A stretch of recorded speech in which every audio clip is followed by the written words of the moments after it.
Hello cruel world, my name is Dr. Shaham Das. I'm a consultant forensic psychiatrist. I assess mentally disordered offenders for a living so that you don't have to. Today's video is all about mood swings versus bipolar affective disorder. Now, I've lost count the number of times in my life, both professionally, patients, work colleagues, and also just general day-to-day life of people saying that they have bipolar or that somebody's bipolar when they actually just mean mood swings. I think it's just a phrase that's often misused, misappropriated in the same way that sometimes people who are just feeling a bit sad say that they have depression, or sometimes people who are just a bit anal say that they have OCD. I don't have a problem with somebody misusing the phrase if it's just a throwaway comment, but if somebody self-diagnoses when they don't actually have the disorder, then I've got a bit of an issue. I think that's appropriating the disorder, and I think it's a bit disrespectful for people who have the disorder, for example, who go in and out of hospital for many years. So this video is going to cover a range of aspects. I'm going to talk about mood swings, the situations that they occur in, both non-pathological, so for normal everyday life, and also pathological, so that's if it's related to mental illness but not bipolar. And then I'm obviously going to talk about bipolar affective disorder. I will tell you the symptoms, the signs, the behaviours, the treatment. I will answer the question whether somebody has to go to hospital or not. I'm also going to end this video by telling you briefly about a couple of cases of patients that I've seen with bipolar affective disorder, and then I'm going to list some celebrities that have this diagnosis. So sit back, relax, enjoy, and welcome to Psych for Sore Minds. Okay, so mood swings. Well, people can have mood swings as it's part of their natural temperament. It can just be who they are. Or they can have quite chaotic lives with lots of ups and downs. For example, turbulent relationships, both romantic and friendships. They could have a lot of arguments. So that in itself can cause mood swings. Or you can have a particular job that has its ups and downs. So I remember once I saw a trader who was very successful and would make lots of money, but would also lose lots of money, and that really affected his mood. Also drug abuse. So say if you've got a healthy cocaine habit, then obviously using drugs versus coming down off drugs versus craving drugs, having problems getting them, such as lack of funds, that's going to cause a natural fluctuation of your mood from your day-to-day life. So all of those are examples of non-pathological situations where there are mood swings. In terms of pathological situations, borderline personality disorder is associated with mood swings as well as other symptoms such as irritability, explosive arguments, a lack of self-image, and self-harm. I've actually done a video about personality disorders, including why it can be quite harmful to label some people with personality disorders. They are quite contentious issues. Somewhere else on my channel, go check it out. Also, premenstrual syndrome. So women who go through cycles can also experience mood swings. I'm sure that's probably familiar to some people watching this video.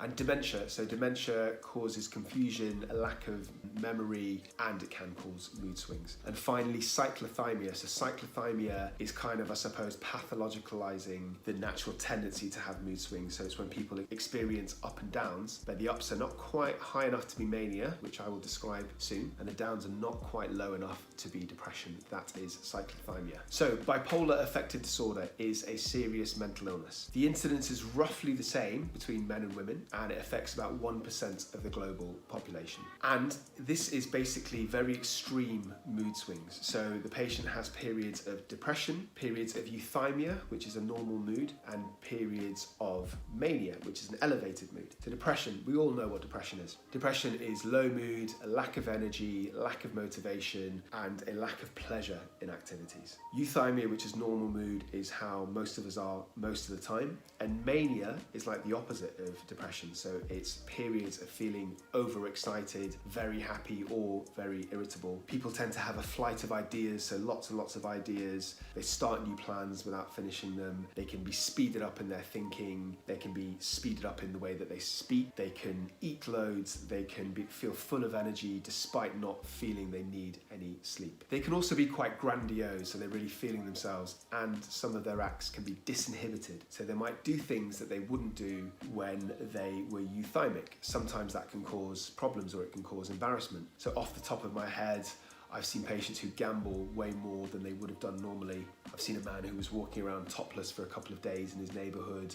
I've seen another man who is making declarations of love to people that he was working with. And they can also be quite impulsive, so they can commit acts like spending money, sexual promiscuity, stuff that they might regret later. I've actually done an interview with a lovely woman called 𝐏𝐬𝐲𝐜𝐡, which is somewhere on this channel. She suffers from this disorder and she talked me through what it actually feels like. So I can only talk about what it looks like. People who've lived it can actually tell us all about the experience so we can learn from them. And another symptom of bipolar affective disorder is a lack of insight. So when people are in these phases, especially mania, they don't know that they're in these phases because everything feels good to them. They have no drive to want any of this feeling to stop, which can be a problem because it means they might not want to seek medical help, including medication. So what are the causes of mania? Well, like most things in psychiatry, there isn't just one simple cause, it's multifactorial. They say that about 80% of it is genetics. So it's not just one gene that you inherit, but it's a cluster of genes that tends to run in families. So what that basically means is that if you have family members with this disorder, that doesn't by any means necessarily mean that you will develop this disorder, but it will increase the chance of that happening. And there are external factors like, for example, if you suffer from childhood abuse or if you have a lot of long-term stress, that will increase your chances of developing this disorder. Bipolar affective disorder comes in type 1 and type 2. So type 1 is where you've had at least one full-blown episode of mania. Generally, it comes and goes and relapses over time, but to have this diagnosis, you have to have at least one, whereas type 2 can be seen like a milder form of bipolar. So you don't quite go into mania, you go into hypomania, which is similar in that your mood's raised and you have the same kind of symptoms and behaviours, but crucially, you can still function.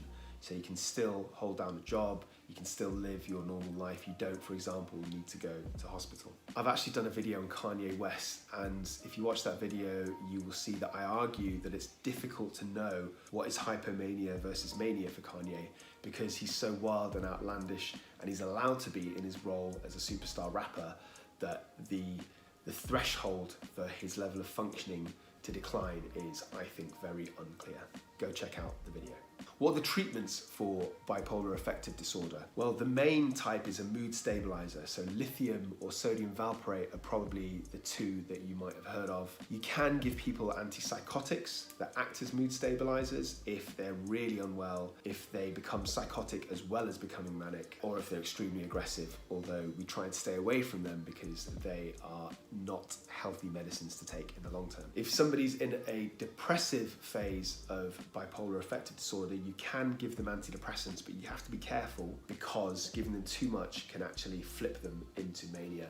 I've seen this happen quite quickly and it can be very damaging, so you have to be really careful as a psychiatrist. So the next interesting question is, do you need to go to hospital if you have bipolar affective disorder? And that really depends on your presentation and your level of risk. So if you're hypomanic, if you're able to function, then you probably don't have to go to hospital. However, if there are risks, if you're being aggressive towards somebody due to being disinhibited, or if you're saying things or doing things that might lead to some sort of retaliation, then the psychiatrist might feel that you're not safe to be in the community until you get better. Crucially, insight in taking medications is a big part of this. So either you've got the insight, which is unusual, or family members or friends have convinced you to take medication, then the chances are you will get better relatively quickly and won't need hospital. Versus somebody who absolutely refuses to take medication, who might need to be medicated against their will, therefore they definitely will need to be sectioned. So I'm going to talk briefly about 2 cases of bipolar affective disorder that I've seen. I'm not going to do a deep dive as I do in some of my other videos because it would just be too long. I'm going to give you a quick overview. The first man I saw was in his early 30s. This was in a clinic when I was a specialist registrar about 8 years ago. He was a graphic designer, he was a handsome man, he was in a relationship, he was quite successful. And he would have a relapse about twice a year. So he would do some disinhibited things. For example, he would text message people, sometimes people had not been in contact for years, and he would kind of cause issues. He would break down arguments or disagreements they had in the past in forensic detail in these massive messages. He once phoned an ex-girlfriend from over a decade ago who was married at that point and kind of broke down why their relationship ended in detail, which kind of freaked her out, angered her husband. He also made some odd comments to clients that he worked with. So he would phone them up and give them some unusual advice, like trying to tell them that they had anger management problems or had confidence issues, tried to convince one random person that he needed to go to meditation classes. So this caused a problem with the reputation of the company he worked for. So as you can see, his actions affected his life, but they weren't dangerous, they weren't risky. He didn't need hospitalization. Luckily, even though he didn't have insight, he was very open to listening to his girlfriend, who convinced him to take higher doses of mood stabilizing medication. Each time he would get better within a few weeks, and he would carry on with his ordinary life. The people around him were very understanding and very accepting, so this is a happy case. I would contrast this with another case that really stands out in my memory. So this was when I was working as a consultant in a secure psychiatric unit that looked after mentally disordered offenders in Essex. And this man was in his 50s. His index offence, so the reason he got arrested, sent to prison and eventually to a hospital, was because he smashed up this bar in Surrey. He hadn't slept for 3 days, he was manic, he was also a bit drunk. He was just throwing bottles behind the bar, caused loads of damage, had a bit of a standoff with the police. When he was on the ward, his mood varied wildly. So on some days he was really pleasant, jovial, he was quite funny actually, he would make me laugh.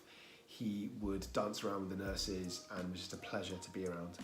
On other days, he was really angry and really agitated, quite threatening. He had some paranoid delusions, including that I was trying to kill him with the medication I was giving him, so he would become quite aggressive and threatening towards me. He would not listen to any boundaries, so if he was told no by a nurse, even for something quite small, like he was spending too much money on takeaways for other people, even if somebody said politely that he might want to look at his money situation because he was broke, this man would become enraged. He assaulted a couple of nurses, he pushed over some people, he punched a patient once, knocked out his teeth. So this was a sad story of a man with a treatment-resistant bipolar affective disorder. He needed to stay in hospital for the long term. He needed to be medicated against his will. So I've chosen those two cases to show you the kind of extreme ends of the spectrum. So before I finish, I'm going to briefly name some famous people that have bipolar affective disorder.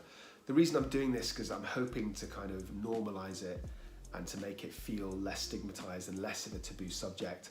So if you or somebody you know is suffering from disorder, I want you to see that that doesn't mean that you can't be very successful and you can't live a happy and well-motivated life. All these people, by the way, are obviously out in the public domain, and several of them have talked about their experiences. I'd encourage you to go and listen to their stories. You can find them quite easily on the internet. So these people are Kurt Cobain, who tragically committed suicide in 1994, age of 27, Mariah Carey, world famous singer, Russell Brand, comedian, Jimi Hendrix, one of the best guitar players of all time, who also coincidentally died at the age of 27, and Frank Sinatra. So to conclude, bipolar affective disorder is not just mood swings, it's so much more. It can be a very debilitating mental illness. Some people can function very well with it, some people really struggle and need to go to hospital, need to be medicated.